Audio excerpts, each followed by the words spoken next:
বামাকালী যে পুজোটা হচ্ছে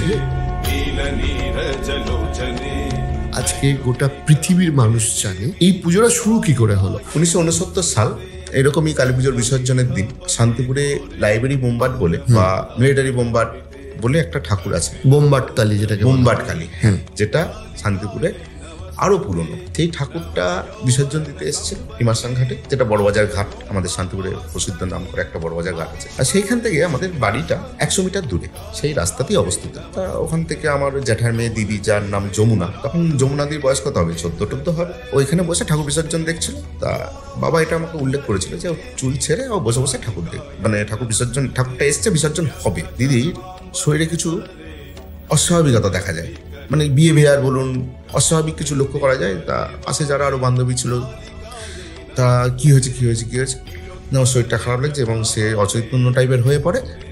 তখন তাকে সবাই ধরাধরি করে গাড়িতে নিয়ে যায়। তখন উনি মানে চোখ বোঝা অবস্থায় উনি বলে ওঠেন যে তোরা এত চিন্তা করিস না, আমি অমুক জায়গাকার ঠাকুর। আচ্ছা, ঠিক আছে, আমি ওখানে থাকতে চাই না, আমি এখানে এসেছি, তোরা আমাকে পুজো কর।